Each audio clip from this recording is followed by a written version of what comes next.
I'm Karina Love. I'm the chair of the Book of the Year Committee, and thank you for coming out for our 11th year of Book of the Year. Welcome. I wanted to thank the about 30 volunteers that helped make this whole month-long Festival of Arts and Letters available to our community. And then also our sponsors, the County of SLO Libraries, the Friends of the Library, Cuesta Student Equity, and a special thank you to Mecha and Janet Flores for their involvement of our students this time.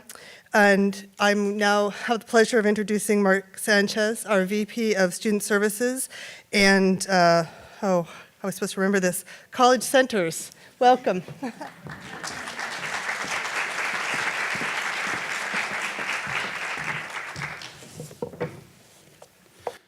Good afternoon. Buenas tardes. I have the honor of introducing our Book of the Year author, Ana Castillo. Ana Castillo was born and raised in Chicago, Illinois. Ana is a celebrated and distinguished poet, novelist, short story writer, essayist, editor, playwright, translator, and independent scholar.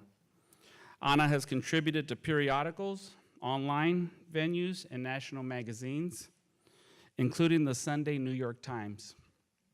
Ana's writings have been the subject of numerous scholarly investigations and publications. Among her award-winning best-selling titles, novels include So Far From God, The Guardians, Peel My Love Like an Onion, and New York Times notable Book of the Year, Sapogonia. Other accomplishments include profiles on the National Public Radio and History Channel. Ana is also the editor of La Tolteca, an arts and literary magazine dedicated to the advancement of a road without borders and censorship.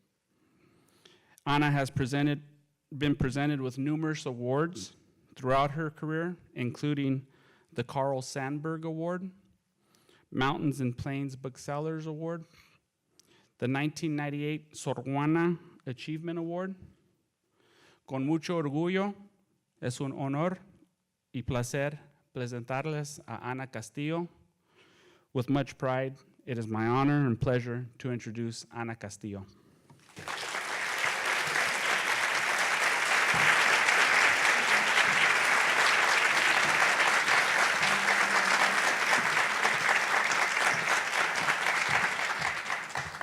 Thank you. Buenas tardes. So nice to see everybody here. Thank you for joining us. I want to thank the book of the Year Committee for inviting me and for sharing this book with their various communities, and also the communities that are here this evening to come and spend some time with us. I'm going to share with you some selections from Black Dove, Paloma Negra. It's Black Dove comes from a song, una ranchera, bolero, depends how you sing it, that I grew up with. I'm sure many of you that are fans of Mexican music are familiar with it. When I was a girl in Chicago, in my teens, I began to hear about the civil rights movement and that things were changing, and the world had already decided what life I, as a brown girl, was going to have. And as I became aware of the limitations of my options, a time in which my parents would have wanted from me what they got from my older sister, which was to get a clean job downtown in an office, not be in a factory on an assembly line like they were, or working the fields like extended family did, and they were very proud of that, and that they would have wanted that from me. My father, in times throughout my adult life, said, "The only thing I want from you are 5 grandchildren." So they had really high hopes for me, that I didn't have that life imagined for myself, and I'm not sure what life I had exactly. I knew, as we've talked about earlier today, that reading was something I loved to do, and writing came easy for me, as did drawing and doing creative things. Anything that involved anything creative or from the imagination, I liked, and I always did. But it was not anything ever that I thought I was going to make a career of or go and study. But I did, by the time I was finishing secretarial school, high school, I knew that I wanted to go on and pursue my education. I had a great thirst for knowledge and for the world and what made the world tick. And so I decided to go to school after high school. And so as I was leaving home, my mother and her beautiful singing voice, I heard her singing Paloma Negra. Paloma Negra, ¿dónde andarás? Ya no juegues con mi honra parrandera, si tus caricias han de ser mías de nadie más. Now you would have thought that I was going down the road to perdition.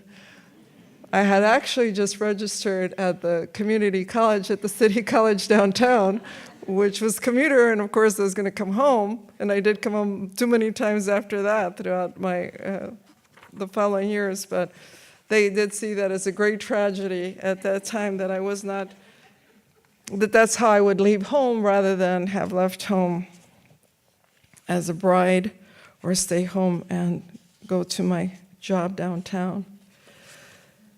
These essays take place, were written over a period actually of about 25 years, over 25 years. I wrote the leading title, My Mother's Mexico, when my mother was still alive, and that's the earliest essay. And they go all the way up until just 2 or 3 years ago when I finished this book. So as I said, I would read a few selections. And this is the way it begins. This is the introduction. Perhaps some of you may come away from this book feeling that my stories have nothing to do with your lives. You may find the interest I've had in my ancestors as they were shaped by the politics of their times irrelevant to your own history. My story as a brown, bisexual, strapped writer and mother constantly scrambling to take care of my work and my child, might be similarly inconsequential. However, I beg your indulgence and a bit of faith to believe that maybe on the big Scrabble board of life, we will eventually cross ways and make sense to each other. My mother's Mexico was the brutal urban reality of Luis Buñuel's Los Olvidados. Children scamming and hustling, fire eaters, hubcap stealers, chiclet sellers, miniature accordion players with small dirty hands stretched out before passers-by for a coin, a piece of bread. Please, señor, for my mother who is very sick. This was the Mexico City of my family. This was the Mexico from which my mother spared me. In that Mexico City in the 1930s, Mama was a street urchin with one ragged dress, but not an orphan, not yet. Because of an unnamed skin disease that covered her whole tiny body with scabs, her head was shaved.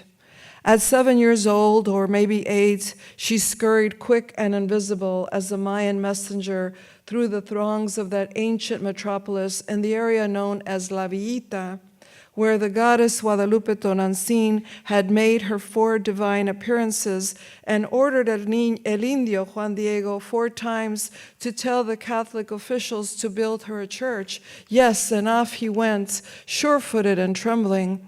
Mama, who was not Mama, but little then, bustled on her own mission toward the corner where her stepfather sold used paperbacks on the curb. At midday, he ordered his main meal from a nearby restaurant and ate it out of stainless steel carry-out containers without leaving his place of business. The little girl would take the leftovers and dash them off to her mother, who was lying on a petate. In the one room the whole family shared in a vecindad, overflowing with families like their own, with all manner of maladies that accompany destitution, her mother was dying. I skip forward now to my own experience as a mother, and this is an essay that I wrote when my son was about 15, 16 years old. It's called Bowing Out.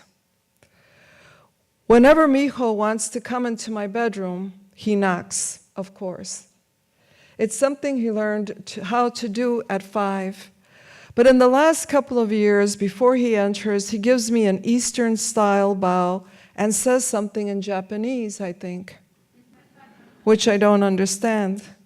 I don't even know where he learned it. Maybe TV. You think all your child is picking up from television is how to become a cold-blooded killer, and then he comes up with an elegant ritual of respect toward his mother.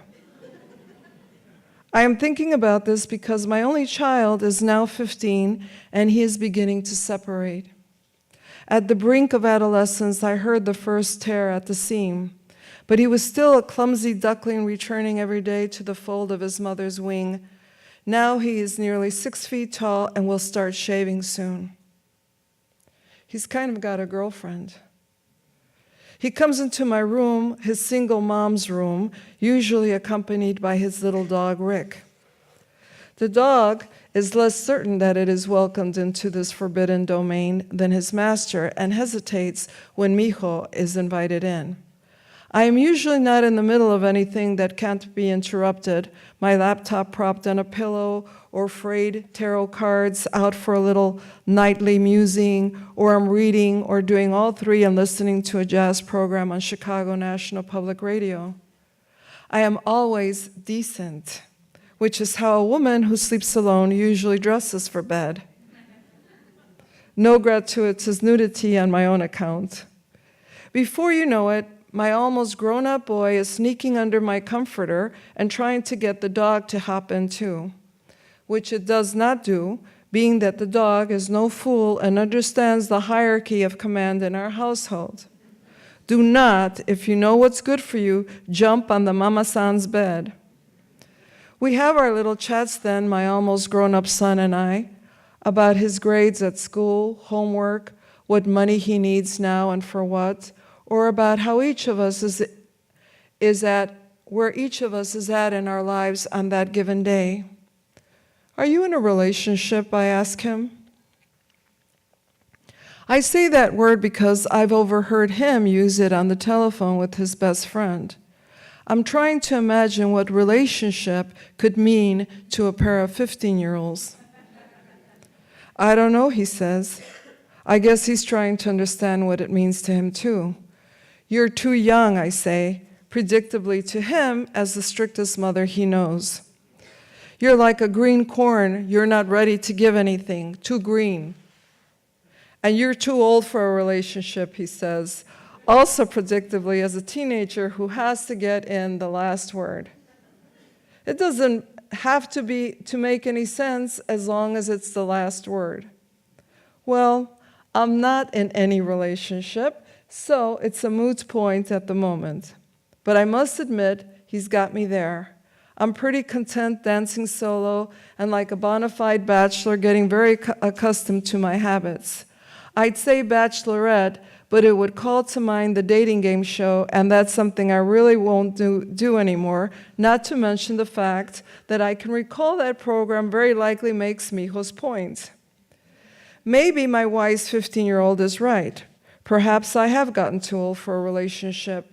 If he's too green, possibly you could also get so ripe you need to stand all on your own to be fully appreciated by everyone.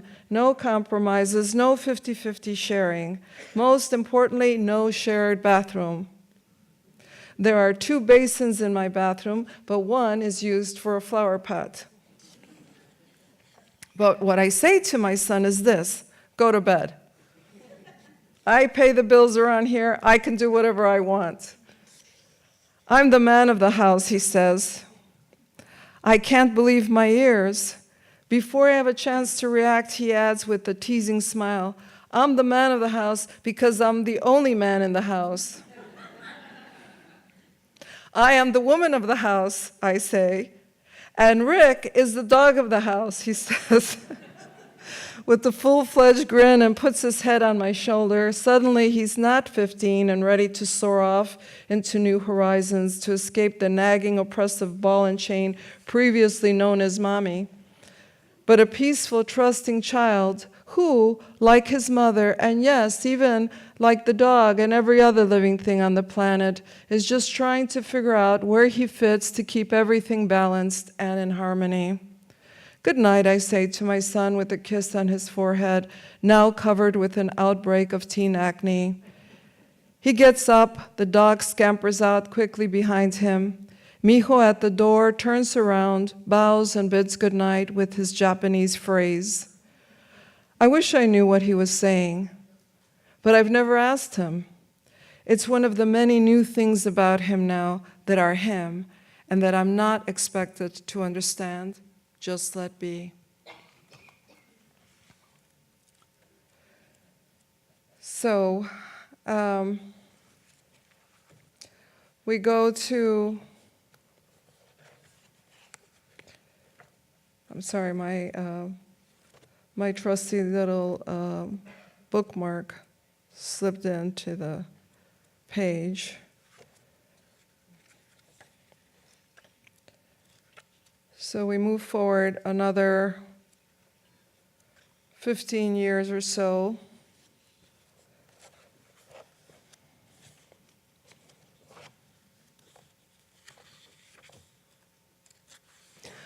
I've been teaching a memoir, public memoir writing workshop now for about 10 years, open to anyone, 18 to 80, with no previous writing experience, just wanting to tell your story. And I had developed my own style, my own exercises. Also, I've taught in the university and MFA classes and graduate courses, and so I would come up with my own approaches, my own prompts, my own exercises. In this particular essay, which was one of the most difficult things that I've had to write, I used an exercise that I used with graduate students at DePaul University many years ago, which is using the 5 stages of grief. And I taught myself to walk my talk. The things I showed my students, I tried it out to see if this actually can be done, and this is how the essay came together. But this is the beginning of the essay. It's called Mijo's Canon in D major. It was 2 weeks before Christmas 2009.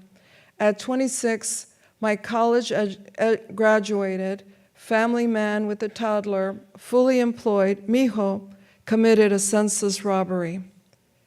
It was crazy. Was he crazy? He was unarmed. He could have been shot, killed. I shook at the thought. For those who always blame the mother, who blame all mothers, know that I blamed myself too. I just never knew for what. Where did the root of the chaos lie? I watched my son brought into a Chicago courtroom, his wrists in handcuffs, and he in an orange jumpsuit. He badly needed a haircut. Spiky hair was growing out and it looked like a helmet. He was unshaven, his head hanging. He scarcely seemed present. My only child, la luz de mis ojos, glanced around distractedly. At the time, Illinois had no less than 2 governors in federal prison. Our country, it seemed, was increasingly familiar with incarceration, and now we were a part of it. More among us were being removed from society for a time out, so to speak, to punish crimes that were somehow drug-related and could boost the booming prison industry. Overnight, our loved ones became the charges of taxpayers. We on the outside slept fitfully, knowing that prison wasn't rehabilitation and the penalizing laws that followed an individual labeled ex-con made it difficult, almost impossible, to re-enter society. When individuals are punished for drug-related crimes, they do not suffer alone. Families, communities, neighborhoods, schools, and political districts all go down with them. Everyone feels alone. The incarcerated counts the hours and days from behind bars, but we are all trapped. Our hearts are broken along with our lives and former expectations. The morning of Mijo's first arraignment, he looked like a stranger to me. The young man I had raised, the boy filled with promise to do fine things in life, was a ward of the state. His eyes were bloodshot. He appeared disoriented, not by his surroundings, but in his head. Disconnected was the word that came to mind the last few times I'd seen him. He appeared to be strung out on something. What? I didn't know. Cachito, cachito, cachito mío, pedazo de cielo que Dios me dio. I used to sing to my son as a toddler. He knew the words, too. It was a song made popular by Nat King Cole. My parents sang it to me when I was a child. I look at you and look at you, and in the end, I bless the luck to be your love, the lyrics go. The blessing of a child, the inimitable joy of having one, is a little bit of heaven. One of my mother's favorite endearments for me when I was small, and which I later used for my son, was pedacito de mi alma, little piece of my soul. That day in the courtroom, I watched a little piece of my soul handcuffed. A piece of my soul looked like society's refuse. His feet were in socks and jail-issued sports slides. When our eyes met, Mijo's reddened. I love you, he mouthed. I love you too, I mouthed back, quietly on the bench where I sat.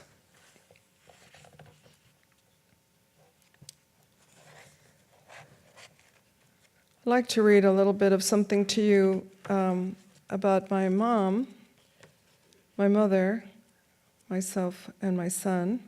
The book is called Black Dove, Mama, Mijo, and Me.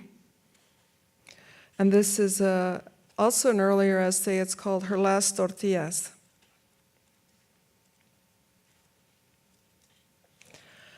I did not use a knife at the table until I was about 17 or 18 years of age and began eating out with friends. Chicago, where I was born and raised, is renowned for its diverse and delectable dining opportunities.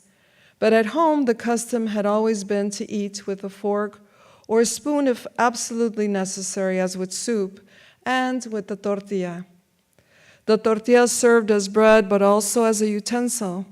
It is an old Mexican custom that is still practiced by people from humble origins. You tear off a couple of pieces as you would with flatbread when eating hummus, let's say. With one piece in hand, you push a little food onto the piece held in the other, and scooping it up, eat the whole bite. The palate becomes so used to tasting tortilla along with food that it becomes virtually impossible to sit down to a meal without it.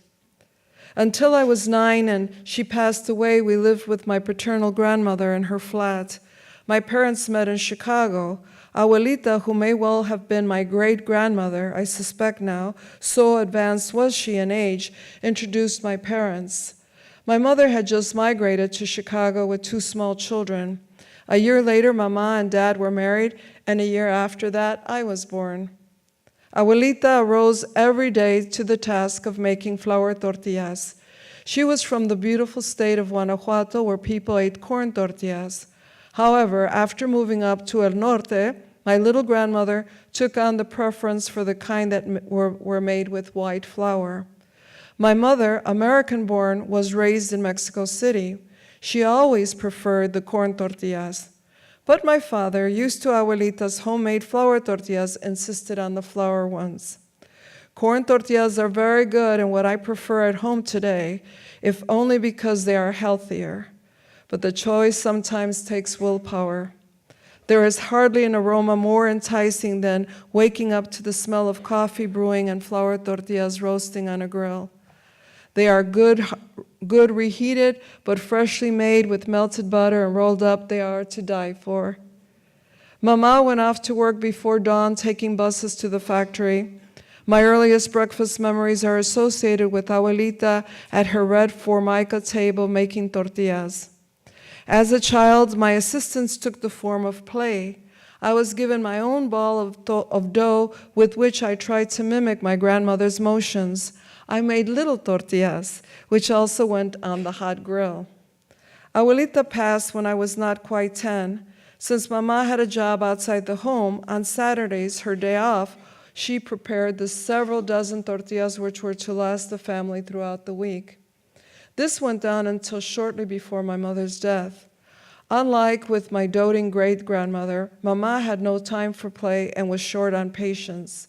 She had a lot to do on Saturdays. Before she got a wringer, washing machine, there was a very long walk to the laundromat, ironing, cleaning linoleum floors, and many other tasks that fell to her. As I grew into a young teen, some of these chores were passed on to me. Tortilla making was only one responsibility to be accomplished before we moved on to the next thing. My older siblings were always out on weekends and both left home not long after high school. Tradition would have held the role of Mama's helper for the firstborn daughter, but since she was gone, I became the daughter who learned to clean, iron, and yes, make tortillas. In the long run, this training served me well.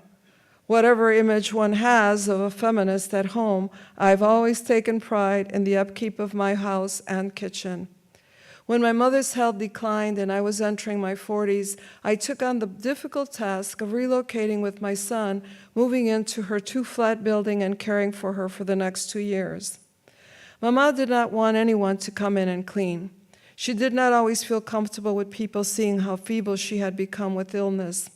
Mama had a better relationship with her oldest daughter, who came to visit regularly and who shared the responsibility with me to take her to doctor's appointments. As a writer, though, it didn't seem I had a real job to go to every day. I was expected to take charge of the household. Shortly before her death, Mama had little appetite and said she had lost her taste buds. I'd noticed that she'd begun to reminisce a lot about years gone by. Foods she prepared in years past, meals that were not necessarily nutritious, especially to a diabetic, chitlins, pig's feet, and wiener tacos were now comfort food to my mother. One afternoon, just back from the hospital, she made a request, which she expressed to her oldest daughter. My sister came in to tell me what Mama needed. She wants you to cook for her, she said dryly. Maybe she was confused about my mother's choice. I wasn't known in the family for my cooking. Mama's firstborn daughter had much more practice. Perhaps Mama hoped the lessons I had learned under her thumb and at my great-grandmother's knee would produce a meal that would taste like this side of heaven. I nodded. My son had had occasion to taste his grandma's homemade flour tortillas and also yearned for them. In my mother's kitchen, I took out the flour, cutting board, and rolling pin, the same one Abuelita once used, the baking powder, clabber girl with the picture of a girl with a bow that I had seen all my life in our pantries, a pinch of salt, a cup of tepid water. My mother had a lovely singing voice. In my best tone, I began to hum as I prepared the dough. Mama in her room resting, Mijo waiting for the first waft of tortillas on the comal. Soon he too would be put to roll out the masa. Soon she, like my abuelita, would only live in memory, the tradition of la tortilla linking us past to present, living on and on. Gracias. And finally, this was added on as a coda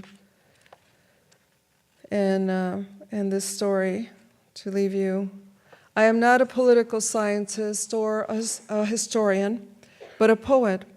Poets are notorious for our grave opinions on the matters of all things. My poet's ideals have led me to run an online zine, La Tolteca, whose motto is promoting the advancement of a world without borders or censorship. 10 years ago, teaching in Chicago one brutal winter too many, I left and made my home near the US-Mexican border. The winters there are not as fierce, but they can get cold, especially out in the desert or in the mountains.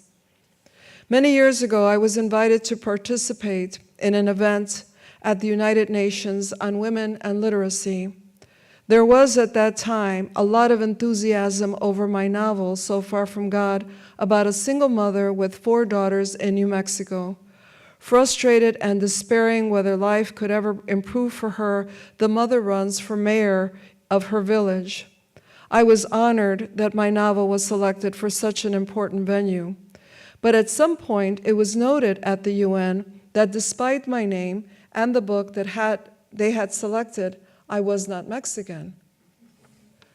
New Mexico, in fact, became part of the Union in 1912 as part of that whole manifest destiny thing, and thus I was an American.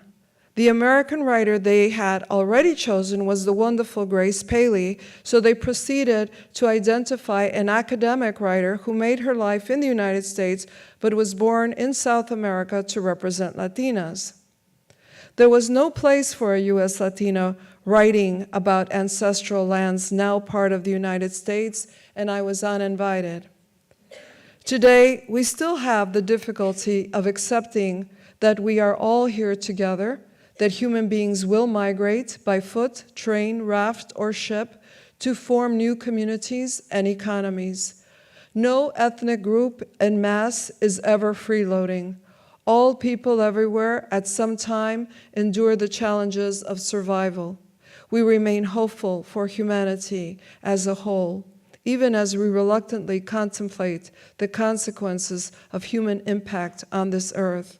What connects us, not just as citizens from so many walks of life, but to our past and future, our stories. Day to day, we each form our own narratives of survival, of love, of family.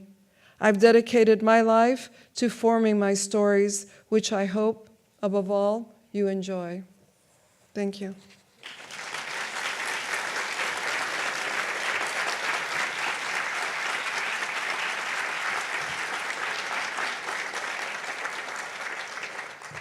I've been asked to take some questions, and I don't know if they've passed. Yes, up to the microphone.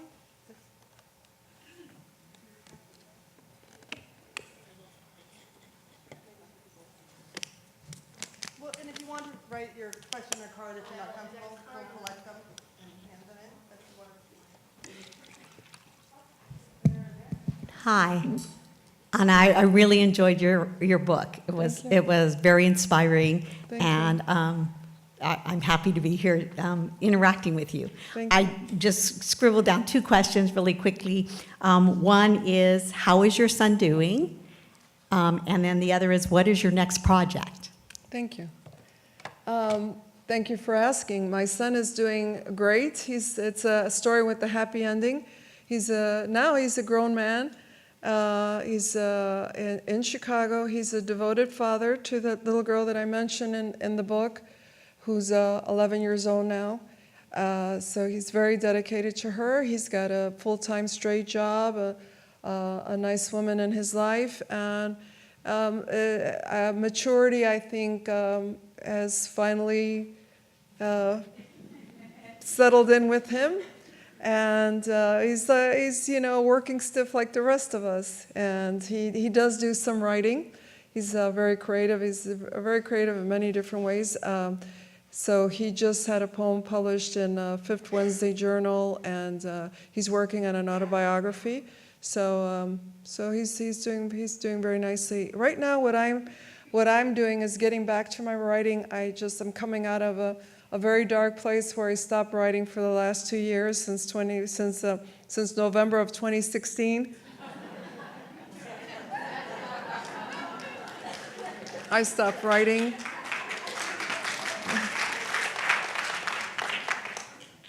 don't know if you're applauding because I stopped writing at that time. Good, she stopped writing when they haven't.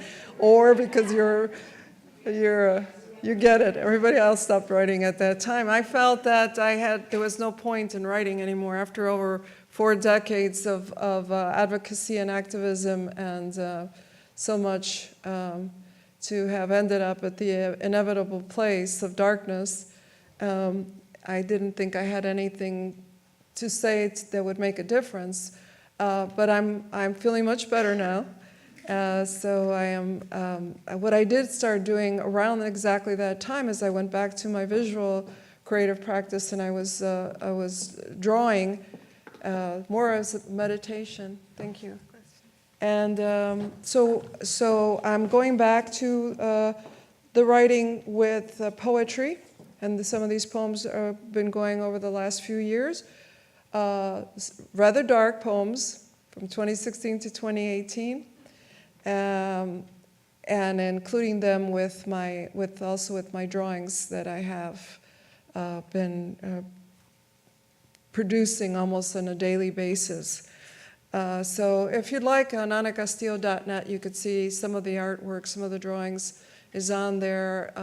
Some of the poems I'm releasing them. They're being published here and there. Very recently, one came out in a journal. It's called Putin's Puppet. So I'll give you an idea. That's just to give you an idea of some of what I've been working on. The book is called My Book of the Dead, and that's what I'm working on right now. So I hope I get to the place. I'm beginning to get that feeling and that needing that long extended writing time that was so much a part of my life. So I hope that very soon I can say that I've decided to go back to work on a book, or nonfiction, or a novel. Somebody asked, tell us about Mijo now. So, what do you believe though, we're asking about immigration, the policies now. Well, I think what I said, what I wrote in the book Black Dove was not that long ago. This book came out in 2016, but I think what we're experiencing, or at least as Mexicans and Mexican-Americans in particular, I would say, we've had this ongoing relationship for many generations, for many, many years. There was an article out recently about the lynchings in Texas 100 years ago that people aren't familiar with, the way that lands were appropriated in Texas from the Tejanos there was brutal. And so it's been an ongoing situation. I think reading anything that I've written, you have an idea of what my feeling is about what's going on right now. All we can do is move forward and support our wonderful women of color in Congress that have just been elected, who I think mean business, and do whatever each of us can. What's the biggest challenge you had to overcome? The biggest challenge? Well, that's quite a question. I haven't thought about what the biggest one is. I don't want to give you, no los quiero poner tristes, and give you a long list of my sad times. But I think in a big picture way of looking at things, as a woman, that's always been a factor in all my attempts to do whatever I do, aside from being a mother, which was what you're supposed to do, supposedly in a traditional perspective. But I think that the struggles of female gender, and as we move to other, as we move away from a binary look at what gender is, I think these are going to be struggles that will also be included and be very difficult to get society to not only, it's not just a question of accepting, but also viewing as as part of the human experience, and that doesn't take away from all the other contributions that you have to offer. So being a woman, being a brown woman, being a woman from my background, have been a number of stereotypes that have always come in the way of thinking that there are things that I couldn't do or wouldn't be able to do well enough based on that assumption. So I think that's been a big challenge for all of us. And unfortunately, we're going through some of that cycle again. When did you decide to be a writer, and how did you get started? I used to say that I decided when I was around 19, 20 years old, when I was about third year in college, that I would be a poet. I was majoring to teach art, to be an artist, to be an art teacher. Long way down the road, when I was around 40 years old and had published 3 novels and several books of poems and so on, my mother corrected the record and reminded me that I had actually started writing when I started to write. Writing was something that came very easily to me because I loved to read and appreciated storytelling, and I wanted to participate in that. Perhaps I think that I made that decision because there wasn't anybody, even at that time, published in the mainstream, who had a Spanish last name, a binder when you go to bookstores or to the library. No women that looked like myself, and you go on down the line. So it didn't seem like that was going to be any way a realistic choice. Of course, that's where your activism comes in. That's where your commitment to working toward a democracy comes in, is to do it. If it's not there, if there's a void, then you do it. And so I became part of a generation that decided to do it. But that's when I decided to be a writer. But I've actually been writing since I was a child. And that's how I got started. So the question was, how did you get started? That's how I got started.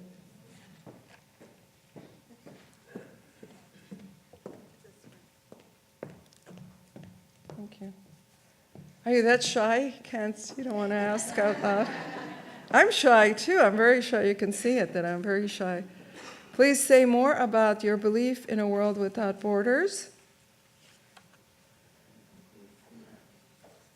I don't know what to say. What else can you say about a world without borders? I just mentioned sexuality. I talk about feminism, about moving around this country and other countries, and learning of other languages. And I think somewhere 100 years from now, we may get there, or we may go backwards and it'll be worse.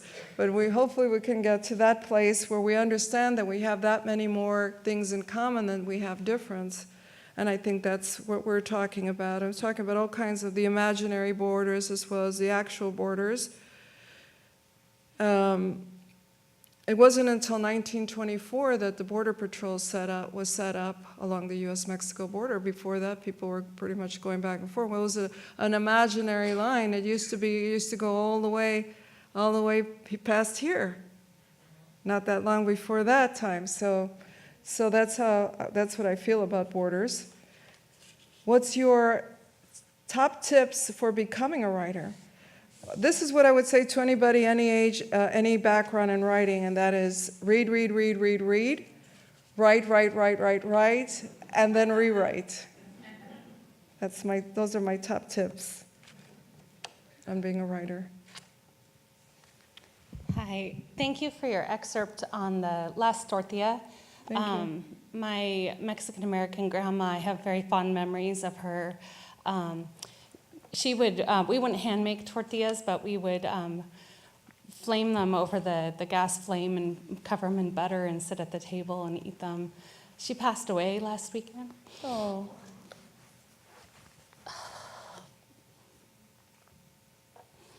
And I really appreciate getting to read your book while I was mourning, and getting to hear you read that excerpt just now. it's really helped me in my grieving process. Obviously, not through it. Those are good tears, though. Yeah, so it felt like fate that I was reading your book in the time that I heard the news about my grandmother. Thank you. I do have 2 questions. When I think of motherhood, I can't help but think about childbirth, and I noticed that was missing from your book, and I was curious if you were open to talking about why you didn't write about the act of giving birth. And then I have a question about how you consider privacy of others when you're writing something like a memoir and you're telling other people's stories as well. I think you mentioned your tia, who talks about being immortal through your writing, but maybe your mother's reluctance to being written about. So I just wanted to hear you talk about those 2 things. Okay, thank you. Gracias.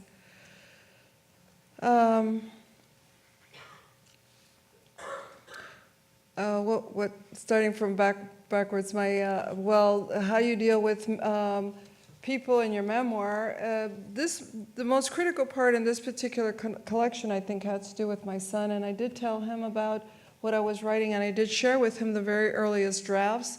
I received his blessing for it. He did feel very strongly that it was important to share our story, to share it with other families that may need to hear it, to feel compassion, also understanding, to share that in our communities and so on.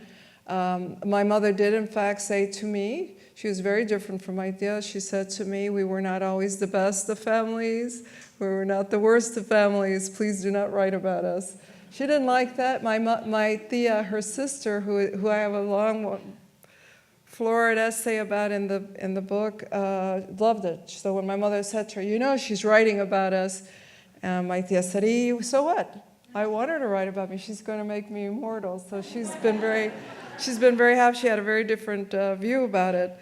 And what was the childbirth. That's interesting that you pointed that out, because I wasn't aware that I hadn't talked about it in the book. I have I think a poem or 2 in an early collection, I Asked the Impossible, my collection of poems, I may have that.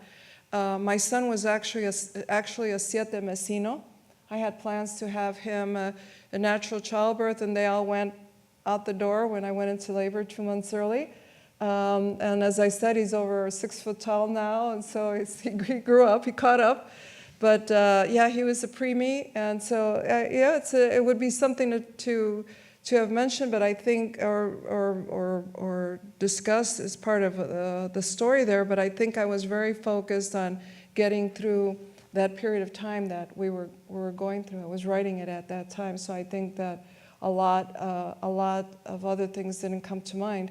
The stories about him when he's 15, and there's another story there where he's 19, his attitudes toward girls at that point. He's starting to develop some of that macho stuff they learn, from other guys in the street and so on. Those essays I actually wrote when he was those ages. There were essays that appeared in different places like Salon and Oxygen and other books, anthologies. So I didn't go and reminisce about those times. So I wasn't one until I did this book. I wasn't one that liked to reflect that much, to think that much about the past. I don't know why. I just tend to be that way. And so I think that might be a reason why I didn't want to think too far back. I was sort of fixated in getting through that time to be able to push forward. And it did help me a lot, actually writing about it at that time. Thank you.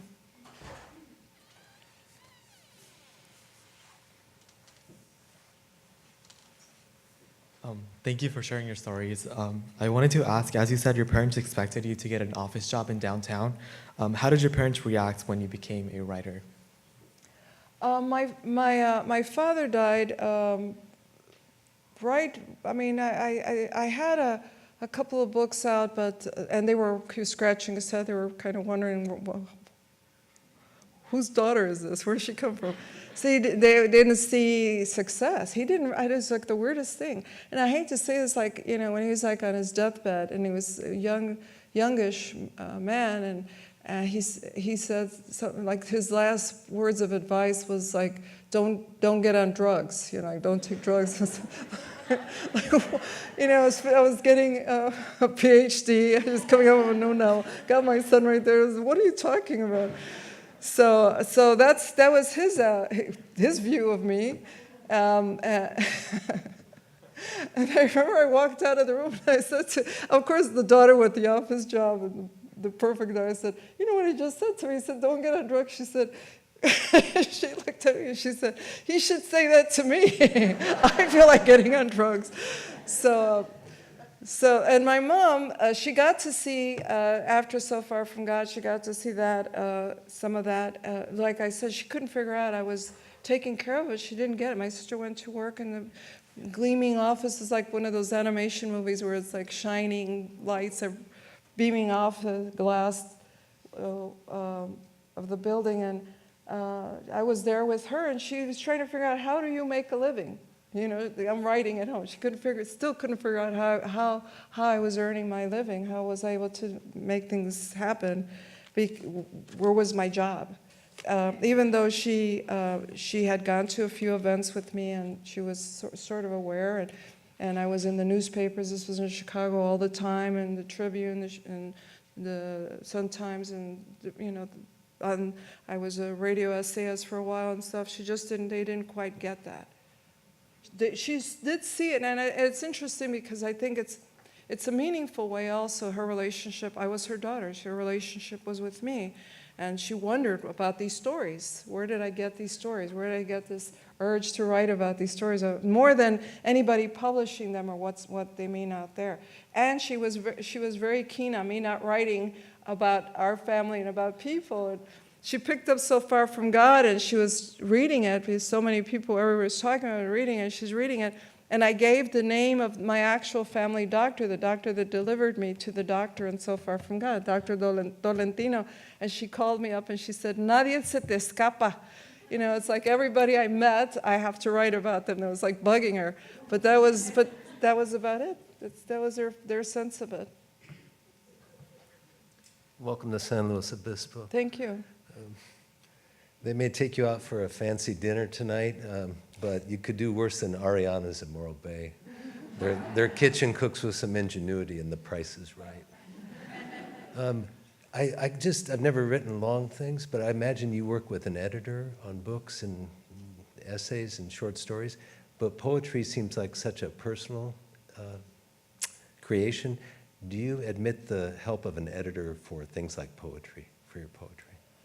Well, I don't admit or deny an editor. If I'm published by, like, say, W.W. Norton or Knopf, which was two of my collections, there is an editor there, and they're well-known editors, and so I'm not going to admit or deny them. They exist. I meant, like, do you permit that they? Do I prevent them from? No. Do you permit that they look at your poems and suggest changes? I have to believe, and the relationship between the editor and the writer is very important. It's very delicate because it's their book too. It's not just your book; it becomes their book too, and they want the best for that book. And so if you have a bad editor, a bad relationship, of course, it's not a good place to be, and it's a good thing to try to change or get out of that situation. But with my books, yes, indeed, I had, let's just say I asked the impossible, which I believe that was Knopf, and they do some tweaking. Actually, on my books, on most of my books, there's much, much less that you might think that editors have done. They go more through the copy editor, maybe with punctuation and grammar and a couple of questions here or there. But actually, they haven't tampered too much. Everything is personal. This is personal, and this is prose. So Far From God is personal. I feel I'm every one of those characters, and so I could get personal about the ending of a story or the beginning or things that you could get very touchy. And I like to say that I do have a reputation for being very, very good to work with, because I do believe that a good editor, an editor that wants the best for me, who understands my writing, is going to be offering some good suggestions, even if I don't initially get it, I think about it before I make up my mind. And now with my new collection of poems, I'm not working with a publisher, I'm working on my own. I've actually have reached out to a couple of people that I respect, not the people that are my best friends, not colleagues, or people that I respect, because I do want to hear other eyes, and people who just like to read poetry in my life. I'll show it to them just to get a feeling of what they're reading. I'm reading one from the crowd, so this is somebody passed this. Okay. During the writing of Black Dove, did you omit some of the earlier essays or change those included because you thought they no longer reflected your current beliefs? No. No, no, and no, and no. No. There was a lot of shaping, speaking of editors, there was a lot of shaping in this book done by the editor at the Feminist Press at that time, because I got them together very quickly at this point. I'd been procrastinating for the longest time, and then suddenly I had this urgency to get them out. And so she did do a lot of work on them as far as putting them in order. She broke up a keynote address that I gave on the history of immigration that I had given and adapted for an academic audience and then for a public. And I wanted it in this book. Maybe it didn't quite fit, so she broke it up, and she has a little bit in the beginning and then a little bit at the end. That's where I see her hand, and it doesn't feel quite like it's me. But aside from that, all the personal essays in the memoir is all me.